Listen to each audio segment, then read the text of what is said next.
who's haven't been relieving pressure. I see they've been missed passes. The execution not quite there, not as sharp as you'd like it to be. Steal the puck here and try to spring Tippett again. He's got it. Oh, and Tippett in on goal again. The backhander, he scores! Persistence pays off for Owen Tippett. And his drought is over, and this game is tied at 1-1. Great job by Forster to intercept that play in the defensive zone. And look at this backhand. I mean, you got pressure coming down on you. He tried it at the forehand before, keeps it to the bat, and now as a goaltender, you're thinking, no way is he going to backhand this puck in. At some point, you're...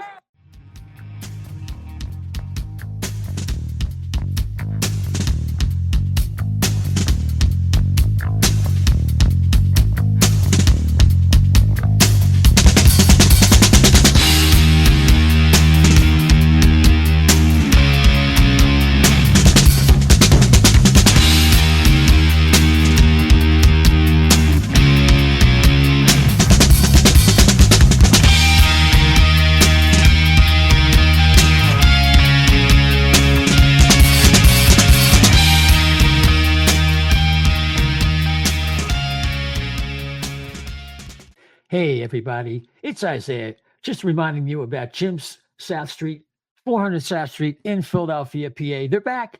That's right. After the fire, they've returned. And now you have, in the 40-year tradition of Philly cheesesteaks, Jim's South Street down on 400 South Street in Philly. If you're down there, check it out. The finest cheesesteaks, hoagies, and fries in the grandest Philadelphia tradition. You know you want one. And if you're down there, if you live down there, of course, you can use Grubhub or DoorDash, whatever it takes. Jim South Street, 400 South Street in Philadelphia. They're back.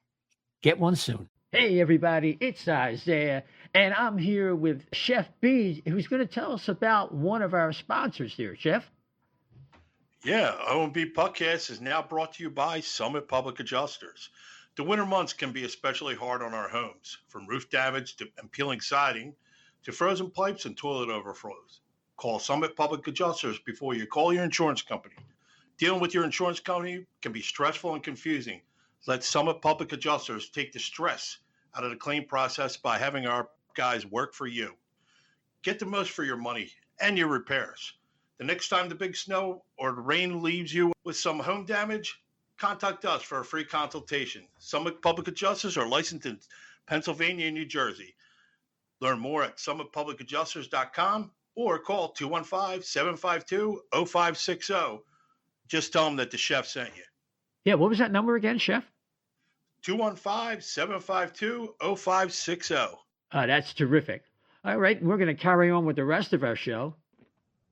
And we are back. It is Isaiah. Welcome to the O&B Puckcast, episode number 234. As the Philadelphia Flyers are winding down their exhibition season and training camp and getting ready for that season opener in Vancouver, October 11th. We're brought to you by FlyersNittyGritty.com. Let's bring on our panel tonight. Always to my left. What's the word from Chef B? How are you, man? Chef B says there's we got 9 days to real hockey, so it's exciting. I can't wait. That's great. That's great. And of course, with us as well is the great Dan Silver. What's on your mind, Dan? I'm ready to, like Chef said, I'm ready to get the regular season going. You know, this last preseason game is going to be kind of a non-event, and I'm waiting to see how some of these guys translate their game to the regular season. So that's what I'm excited about. Some real hockey. Yeah, it's these practice games. There's only so much you can get excited. You want to see particular players. We saw a lot of really good things from Michkov, even last night in that Boston Dole affair. He was the one guy who I felt like had a moment where, okay, next level skill, made something out of nothing by forcing that play and getting the rebound opportunity for TK. But, you know, we got a couple of things I want to go through. I felt tonight the most significant event since we last spoke to you was the arrival of Alexei Kolosov. And we still haven't heard officially from the Flyers any commentary whether there's been something worked out. So it's a little iffy, and it makes you believe some of the rumors that are out there. Dan, I'm going to go to you. What was your reaction when you heard he's here, and what did you think about his debut when he came in on the island? I mean, I'm excited about it because we kind of talked about it with Bill Meltzer, and no one really thought he was going to be coming over, and it was kind of a bad situation. And I was just advocating, I was advocating for the Flyers to let him stay over in Russia and play a year over there, because the alternative is, we're not going to get him at all. So I definitely think it seems like there's some bad blood. You hear how John Tortorella kind of talked about him. Oh, I haven't paid any attention to him. And, I mean, I don't think that it's, a warm and fuzzy kumbaya type of, he's over here now, we're going to treat him great. And, there's certainly, I don't think they went to the airport to pick him up in his sticks like they did with Michkov. But the bottom line is that based on his statistics and his profile, I mean, I think he could be a pretty good NHL goalie. So I'm just happy that they're kind of like maybe thawing the ice a little bit. And you see him play. I mean, he played in the same game as Fedotov, and he just looks like more of a natural goalie than Fedotov. Fedotov still looks a little awkward out there. He doesn't really find his way around screens very well. I think Kolosov is Kolosov's 4 years younger. I mean, I just think that ultimately Kolosov is probably a better goalie than Fedotov. So from that perspective, I think it's good he's over here. I don't know what the situation is. I don't know if they brought him over here so that they could try and showcase him to trade him. I don't know what their intentions are, and it's clear, or based on if we can believe what we've heard, that he doesn't really want to play in the AHL. So it is going to be an interesting situation. I'm guessing that no KHL team wanted to sign him, which we kind of talked about. They didn't want to take a risk on violating his contract with the Flyers. So that's my thoughts on that. And so I think we'll see what happens. I mean, I hope Fedotov turns it around in the regular season. He looks serviceable, but I just think Kolosov's a better goalie. So that's kind of going to be the interesting thing with Kolosov. Happy he's over here. Want to see how it plays out. Not necessarily clear that his future is, definitively with the Flyers. I mean, you saw real quick, there was on Twitter, some of the NBC Sports folks, I think, or maybe it was the Inquirer folks, were doing a story on the Russians with the Flyers. And there were photos of Michkov and Fedotov and Zamula, like near the Rocky statue. I didn't see Kolosov there. So, I think that maybe he was in those photos, but I just didn't notice. It just seems to me he's not part of the team yet, and he's going to have to kind of work to get there. I'm just glad at least there's a potential possibility for it. Yeah, I'm not sure when they actually did that video. Now, if it's just something that happened the other day with Ashlyn Sullivan, I believe that's who it was. But it might have been earlier, because I remember seeing some pictures of those guys hanging out maybe last week. Maybe they did something. I'm not sure. I have to plead ignorance on that one. But Chef, let me get you to weigh in, because you had a source about some information. And when you check back with that source, it seems like that info was out there for you, but we all kind of thought things weren't moving in that direction. Yeah. Well, I mean, yeah, my source was a little late getting back to me on stuff, obviously. But the thing now is, yeah, he's here. I wanted him to be here. He's a good goalie prospect. I mean, but I haven't seen enough yet, because I mean, I don't know if he's actually better than Fedotov yet. He's definitely flashier. He's a little bit smaller, so he has to make more. He's more fluid, that's for sure. And Fedotov, like Dan said, did look a little awkward, but he takes up more space in the net. As where Kolosov is flashier, I think he's the flashier of the two goalies. It makes it's very acrobatic almost. I just want to see a little bit more of both of them. But Dan is right. Kolosov's a lot younger, 3.5, 4 years, something like that. And as far as what you can get out of him long term, it's probably the better, I guess, prospect in the long run. But I mean, or maybe they are prepping him for some. I haven't heard anything else yet, so we can go from there. Yeah, I think that until we hear from the Flyers, it seems like things are kind of on pins and needles. So that's kind of the way I look at it. If we can get over this hump, and by we I mean the Flyers and the fans. When you saw, like Dan was saying, you saw Kolosov, I saw a much more athletic goalie who was more natural, whose style seemed to be more amenable to the NHL. Fedotov has had an off season. He's a bigger guy. He's probably more likely to be more of a blocker style. Dan, I think, aptly mentioned how Fedotov seems to struggle working through screens, trying to see over. When you're 6'6" or 6'7", like Fedotov, it would seem to make sense that you could play in a butterfly. You're certainly covering more net than Kolosov is, but the natural flow of Kolosov is pretty impressive in a period, almost a period and a half out on the island. We'll just have to see how that works out. I could envision a scenario, gents, where if Kolosov impresses and we have some early season struggles from Fedotov, who knows what could happen? I mean, I know that Fedotov is paid a lot of money, but John Tortorella wants results. He wants to win.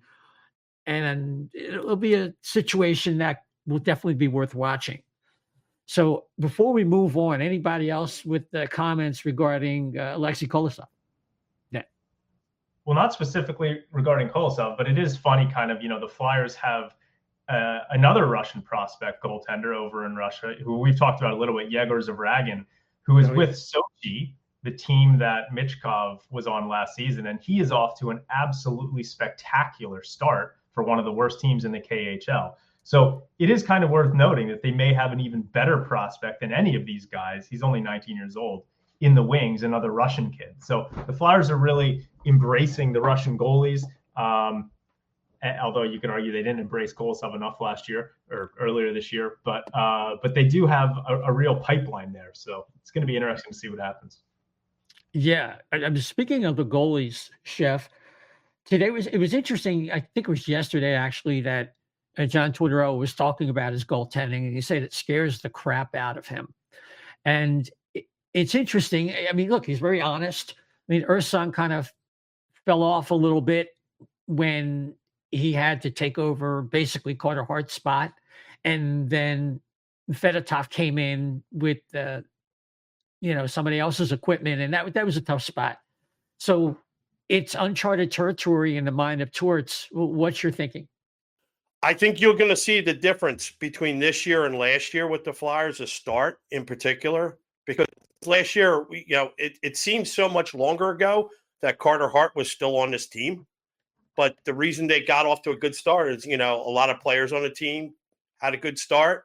And also, too, with the goalie controversy wasn't there until after the fact last year. And that's where then everything started falling off the wagon last year.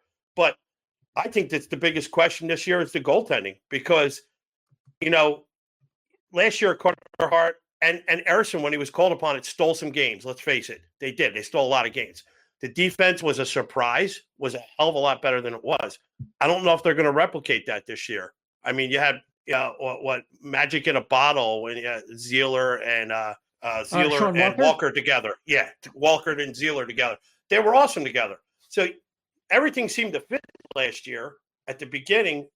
I just think there's a possibility that if stuff goes off the rails real fast with this goaltending, you might be seeing Kolosov a lot earlier than you would.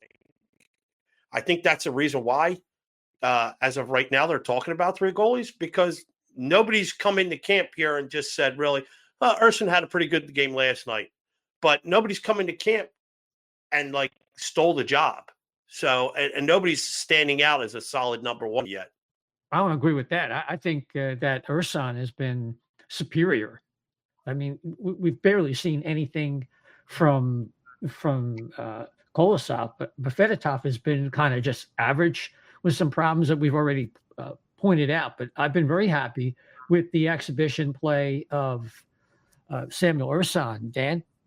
Yeah, I don't know what Chef's talking about. I mean, Ursan's been spectacular so far in the preseason. I mean, he had a shutout, and then he faced 40 shots in that Boston game last night. So, I mean, I think, I mean, even Tortorella said Urson has looked, fantastic this preseason. But the question is, what's going to happen as we head into the regular season, right? I mean, Urson, this is going to be the first season where Urson is heading into the season as the unquestioned starter on this team. And so there's a lot of uncertainty, right? Especially since we don't know how Fedotov is going to adapt to the North American game. So I feel a little bit better that we have Kolosov waiting in the wings. But yeah, I think Urson's looked really good, and it's just a question of, I think, how he's going to hold up over the course of a full NHL season as, the undisputed sort of starter for this team. Yeah. Can we get 50 games out of him? Do we need 55 or more?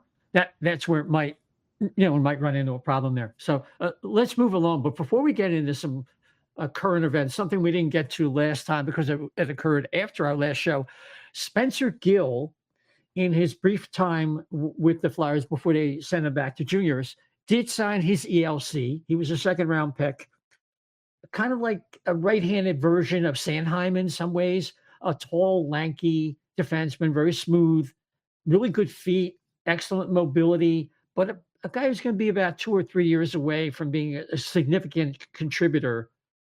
And Dan, I'm going to get your thoughts about him before we move on, because you probably know more about him than either Chef or I. Well, I saw Gill play in the game in Washington that I went to, and I was really impressed with him. I mean, he's kind of a taller, lankier defenseman, and he just did everything really smoothly. Like, when I watch a defenseman, what I'm really looking for in a young kid is how smoothly they do things, how effortlessly they do things, how they make the little plays. And I thought he sort of excelled in, from all of those standpoints. I think he's a lot of scope to him, a lot of potential. He's going to have to do a lot of development. I wouldn't call him a top grade prospect at this point, but I saw enough to intrigue me that Spencer Gill could become like a solid NHL defenseman. Yeah, that's all you could ask for that kind of pick. And if he ends up being just that, then that's a good pluck for a second-round pick, no doubt about that. So they did play some exhibition games, I guess 4 since we last spoke to you, and they have another one tomorrow. Last night in Boston was really the last game, I think I mentioned earlier, that meant anything, because the Devils are already over in Europe for a global series, and they're only going to have a Utica Comets squad. It sounds as if the Flyers are going to have only a couple of pros playing, other than, the AHL squad will be like the Comets versus the Phantoms. So far, I mean, Chef, what are the highlights? Who are the players that have stuck out to you relative to expectation of the players that we were either highly drafted, the players we were expecting to take a step up? Anybody in that category? Wow. I would have to say Luchanko, obviously, Michkov, Richard.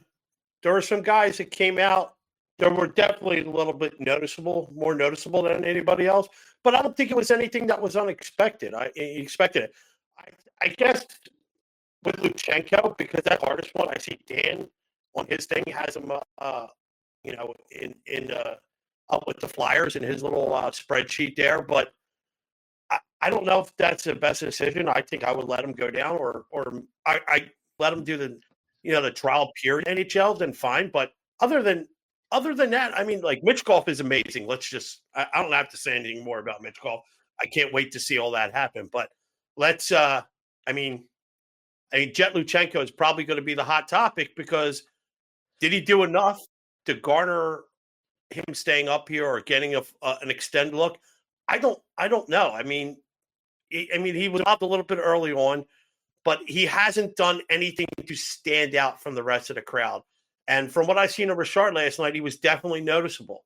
You saw him; the puck seemed to find him a little bit last night. But other than that, they're the three that kind of stuck out to me. Okay, Dan, the Luchanko thing. Let's not dance around it. It's something I would oppose. I'm not I just haven't seen enough. You want to force your way at least into a 9-game trial. And if you're just hanging on and being in the right place, for a player who's picked that high, and you want to try to get more out of his offense, it seems as if he's applying the Forster standard, but Forster had already gone back to junior, played well at the AHL level. So I just think I wouldn't be in agreement with bringing Luchanko on board based on what I've seen so far, even though I feel much better about the pick than the draft night. And I like the player. I just don't think it's the best thing for the player. What you seem like to be more enthusiastic about that. Well, I was firmly in the Luchanko should go, a couple weeks ago on our show, I was firmly in the Luchanko should go back to the juniors. That's where he'll develop his game more. And I'm sort of warming up a little bit to the idea of him, certainly getting a 9-game look, and then kind of going from there. And I think it's a combination of factors. One is, one of the concerns you have with these young kids coming up, throwing them right in the NHL, is sort of that they're going to wear down over the course of the season. Now, I still think Luchanko, from the perspective that he hasn't played a season with this many games, will probably wear down if he stays in the NHL. However, he is in unbelievable shape. I mean, it does sound like he's an absolute gym rat. And from that perspective, he probably, is somewhat suited to the rigors of an NHL season. Today, John Tortorella in his press conference, he was asked about how the players' pace has been so far this preseason. And he basically singled out Jett Luchanko as the one guy who has had, continued to have pace throughout the whole preseason. They've been totally enthusiastic about him. And you can see why. I mean, he has hockey sense. He plays a good two-way game. And really, I think the question is, how much will it hamper his offensive development? I don't know the answer to that question. One of the other things I think that is resulting in people really thinking about this is that the Flyers' lack of depth at center. Like you see, I think Farabee and Brink have been very good this preseason. They look like they're ready to take. Brink looks like he's ready to take an offensive step forward. His skating is improved so much, and his confidence. Farabee, I just think, is a really underrated player. I almost think he's better than Forster or Tippett, but the team has kind of like hitched its wagon to those two guys.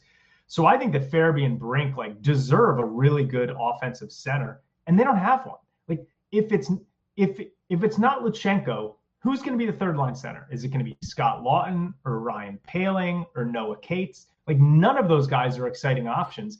And I think that you could argue that Luchanko might be better offensively right now than any of those three players. So I think that's the way the Flyers are looking at it. And I think that they are, from what I've heard, I think they are very seriously considering Jett Luchanko as an NHL player this season. So I think he's going to get a trial period for sure at the beginning of the season. And I think we're going to have to see how it goes. But a lot of it is because when you compare him to the alternatives, he starts looking like the best guy out there. I mean, Sean Couturier, by the way, I haven't seen him do anything this preseason other than get in a fight to defend Michkov, which I thought is why we have Delorier. But I'm not convinced that Couturier is ever going to return to being a real impact NHL player.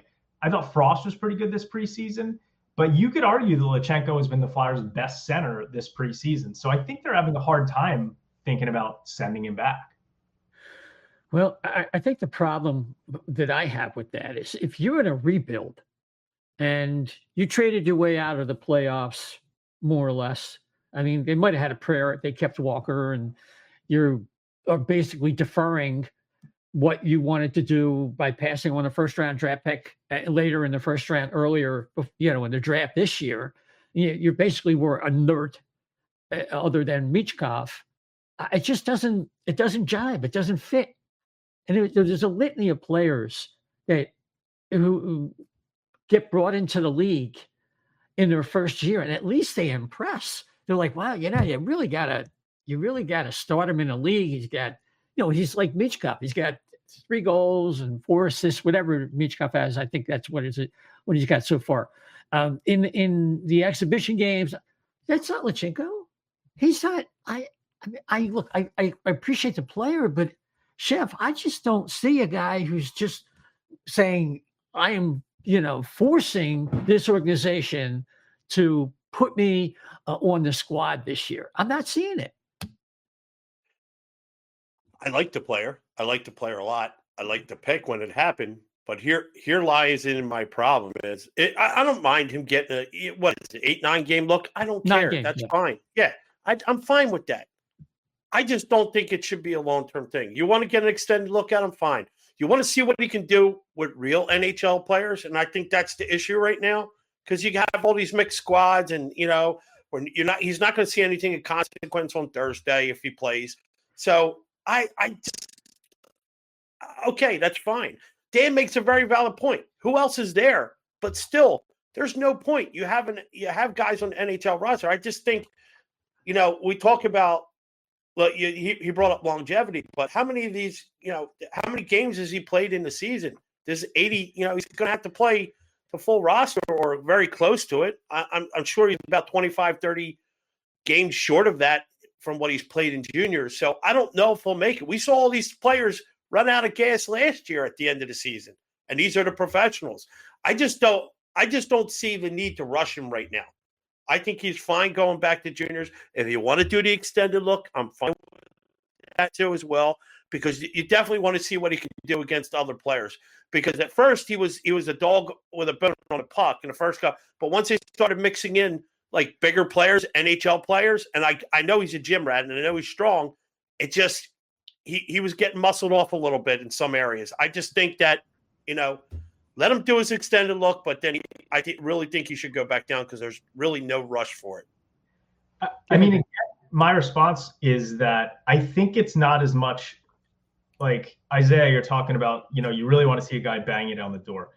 I think in this scenario, it's more about the lack of performance from the other guys. And like, even in yesterday's game, there were moments where Luchanko would get to a loose puck with his speed that you don't see Couturier getting to, and Morgan Frost really doesn't play that way. So like, I feel like when you look at the Flyers roster right now, you could legitimately argue that Luchanko might be the best current center like that they have in the organization.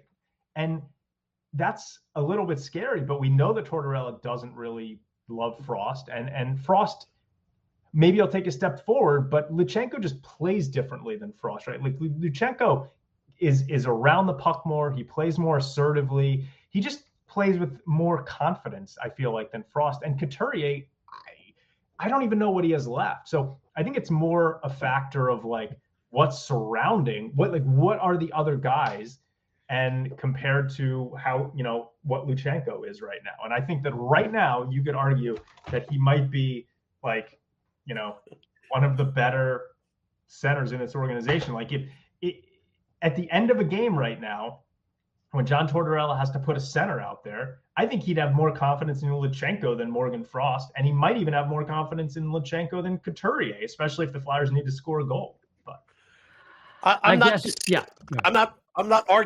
disagreeing with that. I totally agree and believe what you say. But is it the best for his long-term development? You've seen people get stunted over the years when they've been brought up too early.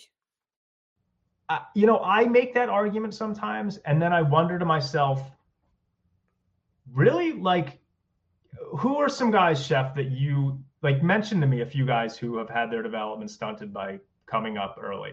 Well, we were talking about Dennis Zubers is a guy who hung around, and he was rushed because Renberg had a career-altering groin injury. Dennis Zubers didn't hit 40 points until his 5th year post-draft, and by then he was on another team. Then you got a guy like Lucas Spiza. He was never really given a chance. they rushed him, and they were so desperate for him to fill a hole. I think he was playing left wing before they sent him back to juniors. And then, of course, he was included in the Pronger trade. And you think about all the defensemen. Okay, maybe defenseman is a different They're position. different.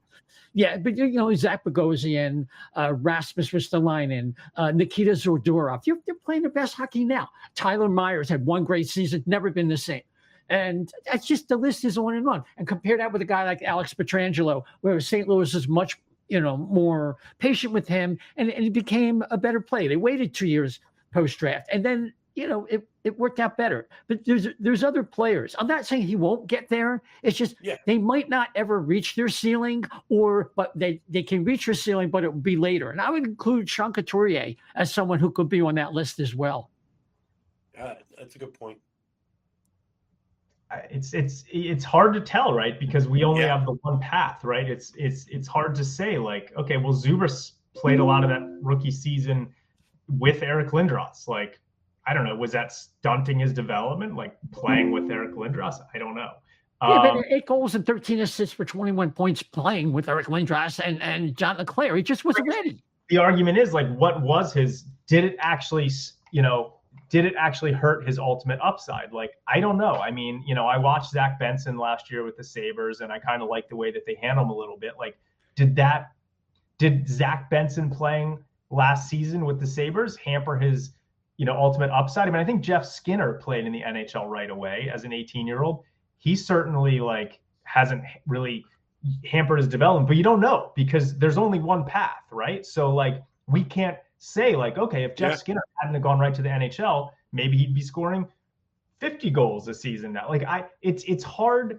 It's a hard argument to kind of, like, figure out. You want to see the player. You want to see what it's like when you see that guy. You say that guy deserves at least a 9-game trial. I want to see what it looks like when the regular season level of play kicks in. I haven't seen that from Luchanko. I haven't.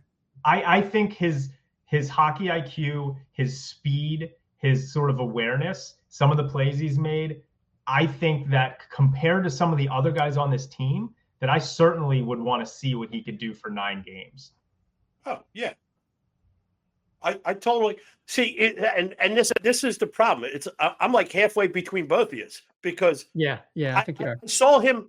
I saw him hanging in there, and he's definitely hanging in there with the team. But, like, I guess you kind of need, in order to keep him on as after the 9 games, I think it just needs to be, got to see a lot more. I got to see him hanging in there a lot more. And I don't see that, though. Yeah. To me, I mean, if we don't see much, and I don't think we're going to see more because the level of play is going to elevate past the point I think he's capable of justifying. It would be sacrilege at this point because, like, just go out and trade for Peyton Krebs already. I mean, I don't even like that player, but a rebuild should be handled like, at some point, you got to handle some guys like Fine China. You don't want to mess up their career. If you're looking at this team in 2 years, 3 years, and you want them to be competing, don't take any shortcuts. And that's a line right out of John Tortorella's lexicon right there. So I'll leave it at that. We're not going to agree, but it looks like we all do have 3 different positions along a continuum there. Let's talk about Uli Lixell versus probably his biggest contender, which might be Anthony Richard for a spot. Out of Richard, Abels or Abels, depending on how you pronounce it, and Oscar Eklund, I'd say Anthony Richard definitely has shown the most. He knows how to use the speed. He's a 4th-round pick from the Nashville organization drafted in 2015. So he's been around, but maybe he's a late bloomer, and his speed is definitely noticeable so far in the exhibition games. Chef, what have you noticed anything from number 90 in your program? Well, I only seen him last night's game, but he was noticeable, and he was, very noticeable. Compared to all 3, I have to say that Lixell overall has probably played the best game out of all 3 of those. I like Lixell. I think if anybody has an outside chance of being a very consistent call-up this year, it's probably going to be him, or even an outside chance of making the team. I don't have enough information on Richard to actually make make a guess because I've only seen the one game. But damn, if he isn't fast and he broke past that defense last night, I thought he was going to be able to bank it off of the back of the goalie's back there last night, but it didn't work. But he had a chance and he blew past the defense. I think there's probably something there, Isaiah, but I just haven't seen enough of him to make that decision. Sure. I think Licksell has probably earned at this point without waiver protection and all that over a guy like Richard. The one thing that makes me think that Tortorella could make a case or stomp his fist on the table for Richard is he wants to play fast. He likes the speed. There's not a lot of speed in the Flyers lineup other than Luchanko and some other players, but not really enough for the way they want to play. That could have something to do with it. Licksell's probably his weakest attribute is his skating, although I think it's just average, not that it's bad. Once he gets in the offensive zone, Dan, he's a pretty creative player, and we've seen that during the exhibitions. If I was rating the Flyers forwards in terms of preseason performance, I think I would probably, your top tier is Michkov, Farabee, Brink. I think those have been clearly the three best Flyers forwards in the preseason. But I think Licksell and Luchanko I would have right after those two guys. Like, I've been really impressed with Licksell so far this preseason. I think he's definitely deserved the chance to be on this roster. Now, I don't think he'll, be in the opening night lineup. But I think he's definitely a guy that deserves to be on this roster. And I think he probably will be. I have been surprised by Richard and what he's done in the preseason. But when you look at his career, I mean, he's 27 years old. He looks like sort of like a career AHLer a little bit to me. I mean, he's had a few short NHL stints with the Bruins and with the Canadiens. But he just looks to me like a guy who maybe is the kind of guy who thrives in the preseason and then, isn't really as effective in the NHL. Of course, sometimes guys just need a shot, right? A firm shot. But I think they like his speed. He's really laid out, right? Yeah, they like the risks that he took. So, I wouldn't be opposed. Like, I'm tired of Scott Lawton. I'm tired of Noah Cates. Like, I think the reason that they're looking at these guys is because it's different and it adds a different component that they don't have. So, I mean, you talked about John Tortorella today was asked about Noah Cates, and he kind of said, like, we need to get more offensive out of him. Like, he's kind of like stuck in a rut where he thinks that he's just this defense only type of player. And I think the Flyers are moving into I don't think that's going to be enough. People on Twitter are asking me because it looks to me like Luchanko's got a shot to make this team. And they're like, well, where does that, if the third line's Farabee, Luchanko, and Brink, then who's on the fourth line? Who's the odd man out? Because you've got Lawton, Paling, Hathaway, Delorier, and Cates as the five guys then for the fourth line. I think Noah Cates might be the odd man out, and Delorier. I think you might be looking at something like Paling, Lawton, Garnett, Hathaway, or something like that. Like, I think they're ready to try some new things. So that's my thoughts. I think Licksell deserves to make the team. I think Richard has had a good preseason, but probably end up back with the Phantoms. Mm-hmm.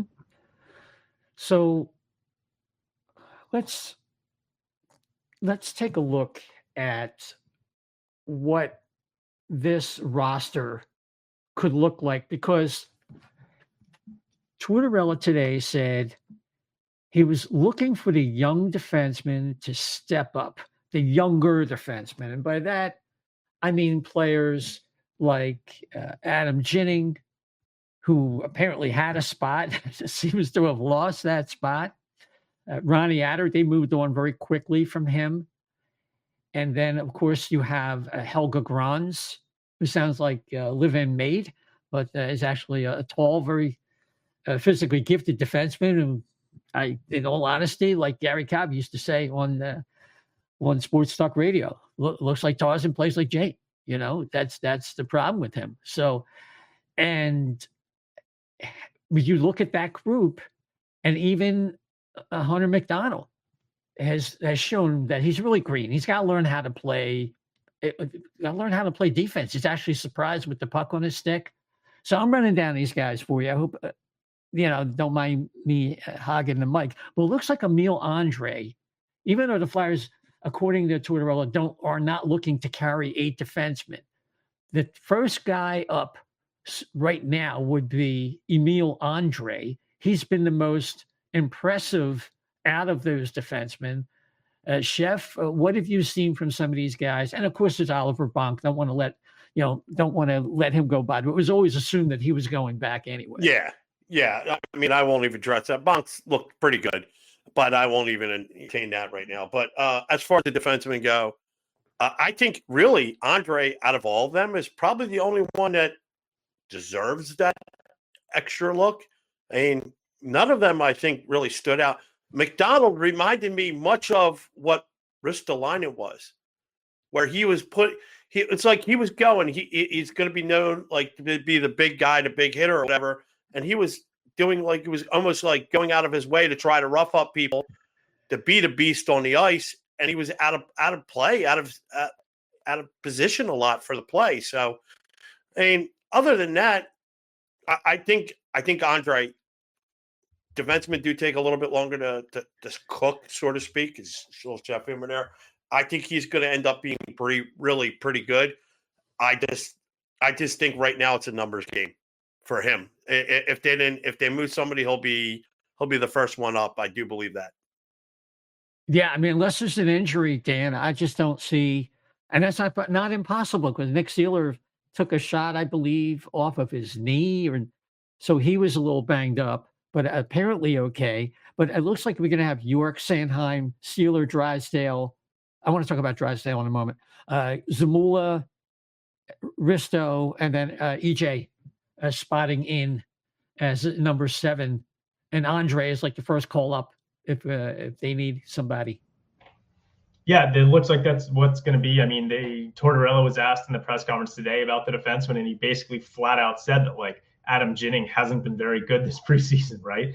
So Andre, almost by default, but because, as Chef mentioned, he is the most talented of these young defensemen, will probably get that first crack if they need someone up. But like you said, I think they're pretty set with their pairings. York Sanheim, Seeler Drysdale, Zamula Ristolainen. I think Risto's been fantastic this preseason. Hopefully he can carry that over and not get hurt. And then Eric Johnson kind of is like the locker room coach type of 7th defenseman that like Mark Stahl was last year. So I think it's pretty set in stone. I'm going to be interested to see what happens with the power play. I mean, I think they want Jamie Drysdale to develop into that top pair power play guy. And I do like some of the things he can do with his skating. And Isaiah, I know you want to talk a little bit about him. So you lead into that. But I wonder where his ultimate offensive upside is. Well, I think he's got to learn how to play defense first. I mean, that's something Tortorella said yesterday. So he's got to learn how to play defense. I think he said just that. Like his defensive game is a mess. He really needs to be coached up.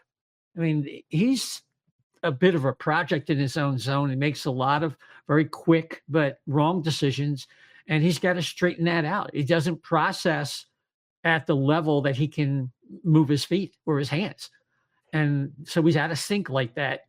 And he does concern me. He's not, Sean Walker was 29. He's got, now he's probably 30. So he's almost 8 years older. So that experience has taught Walker well.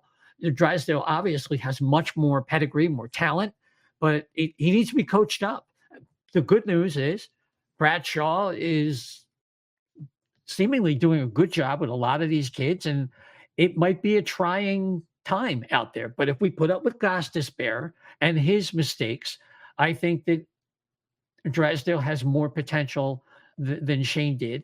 It just remains to be seen. The one thing you knew from Shane is he would figure out how to get shots through, and that's still going to be a challenge for our point men right as things stand right now. Chef? Well, I'll say this. I know people were, all talking about all these players coming back and breaking down scar tissue and all that stuff. I really haven't seen his pace slow down from last year from before he had the surgery. I think he's skating very, very well. So I'm happy about that and optimistic about that. So that's one of the best things. I was worried, you know how people have core injuries or injuries like this, and it takes like 5 to 6 months to actually get back the way they were. And it looks like he's recovered pretty fast. So God bless the young there. Yeah, no, absolutely. He's a key player, and as far as the other player that we're really counting on being in the lineup, who's coming off the injury, of course, is Sean Couturier. All I can tell you about Sean, he's got a lot of miles on him, and maybe he's just not turning it up to 11 just yet. He's waiting for the season.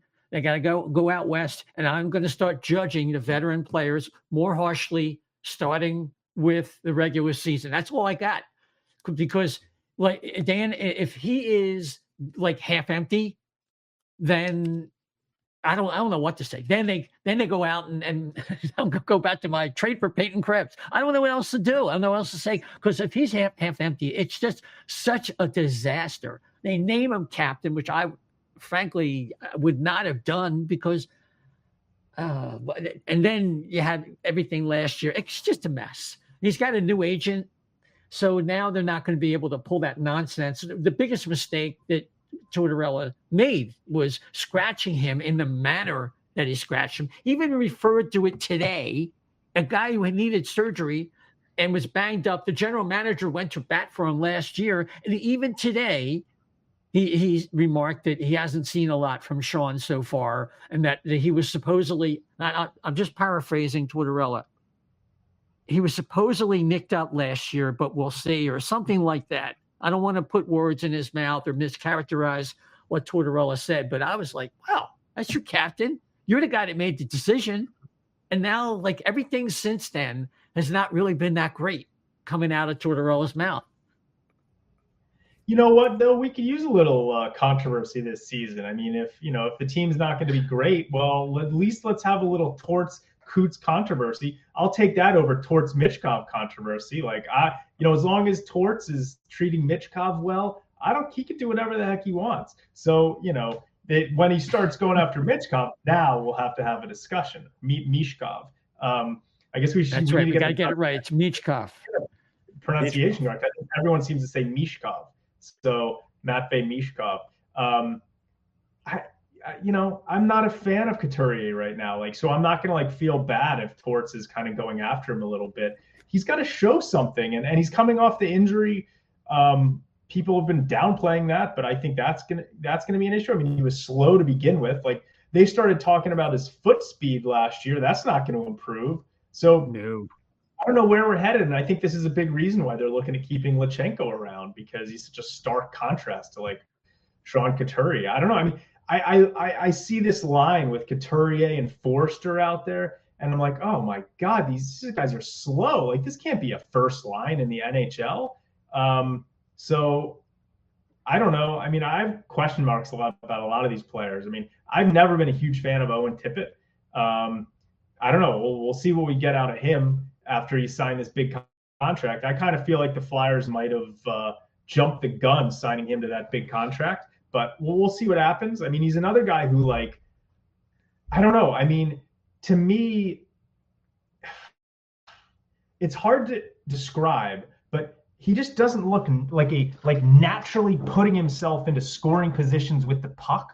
He'll do flashy things from time to time, sort of like JVR was a little bit, but he just, I don't know. I just am more confident and comfortable when I watch Joel Farabee, for example, playing. I feel like he's a lot more involved in the play than a guy like Owen Tippett.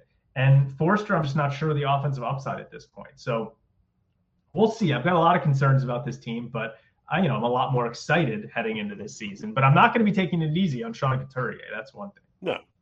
Yeah. Sure. Just before you say, if Farabee had Tippett's speed, you'd have a hell of a player. That's for sure. Jeff? Well, I was going to say, it's probably going to lean towards this way to talk. So let's just jump right to it. What's this? Because, what's the power play going to look like this year? I mean, we've seen flashes of it in the preseason. It looks to be like there's a potential for it to get a lot better. And with the the combinations that they've showed in the preseason here, I think, we're talking about how flashy it is. This is where Tippett with his shot and not being the best positional player, like Dan said, or Farabee in the bumper spot. Are they going to be able to rack up some goals this year? It's Michkov. He's the whole power play. Let's not kid ourselves. Unless I understand that. Yeah. I mean, you could interchange Tippett and Forster in terms of on the power play. Obviously, Forster plays a different game, and they both have really good shots. And sometimes I think Tippett has a better shot. Sometimes I think Forster has a better shot. I think both of them still look like the release is not what I would want it to be. But yeah, Michkov, they have someone, and to some degree, Frost, they have two guys that have better vision and hockey IQ offensively. And it's the biggest lack on the team. They're one of the lowest scoring teams in the entire league. So obviously, I mean, this is why we're begging for Luchanko. Luchanko, if we were in a better spot offensively, for all the detriments we might talk about, some of the other players, if they were producing more, if we felt we had a 20-goal Scott Lawton and a 25-goal Sean Couturier, Luchanko, regardless of all of his other assets, we wouldn't have any hesitation saying, yeah, send him back to juniors. This is the desperation of the fans speaking, I think. But in terms of the power play, it's built around Michkov's creativity and his ability to work with Frost to set the other guys up, whether it's Konechny, Tippett, Forster, and I think the point men just need to move the puck. I don't see any great shots on that power play. Go ahead. Well, that's my point. That was my point, because I feel like Frost and Michkov are going to be setting up everybody. And where did Farabee score like 95% of his goals last year? Right in front of the net. And that's when he had his most success, when he was going towards that net. And I think that lends itself. Right. It lends itself to, I think, him being in a strong spot on the power play. If he's well, not a lot of guys were willing to go to the blue paint last year. They are all happy to stay on the outside. But when Farabee did have success, it was in tight like that. And I just think that was my whole point. If you're going to have somebody that's as gifted as Michkov is at finding people open, like there was a couple of passes that were ridiculous through the crease there. And I'm just saying, I think that you could see some numbers go up just based on that. Well, plus Michkov is not exactly shy about, kind of like Danny Briere. I forget who mentioned, I was listening, very sneaky, gets in his spot. The first goal he scored, he basically jammed it under the goalie's pads right at the corner of the net. And then he had that tip in, I think, against Boston. So, or was it the Islanders? I forget. But yes, I mean, he's going to be a factor. And if the other guys are timid around the crease, then that's where he'll go. That's a great thing about a player like that. He could actually motivate the other guys, like, hell, this little guy's is basically sneaking in. And here we are. We got the size and strength on him, and we're playing on the perimeter. So that's a fundamental that has to change with the team. Okay, so we're going to try and guess here what the combos are. I don't know. I think Frost is going to end up with Michkov and say Tippett. And then you're going to have TK with Sean Couturier and Forster. Right now, I still think it's going to be Lawton and Farabee with Brink. And then you have a combination of Paling, Delorier, Cates, if he's still here. Hathaway's not going anywhere. They re-signed him. And it could be Luchanko. And some of those other guys sit. It could be Lixell. The Flyers can have as many as 23 players. And maybe they'll be carrying 3 goalies. I don't know. Chef, you think something's funny? No. I'm just sitting there thinking. That's my thinking phase. How am I funny? I'm just curious. No. You think I'm a funny guy, don't you? No, look. Yeah. Dan, well, so there are a couple of different things that could happen and obviously Luchanko is like the big factor. It's going to come down to the last bit here. I don't think what happens on Thursday is really going to shake it that much. They've already had the conversations, probably Jones and Briere with Tortorella, and Tortorella is probably banging the drum to give Luchanko the 9 games.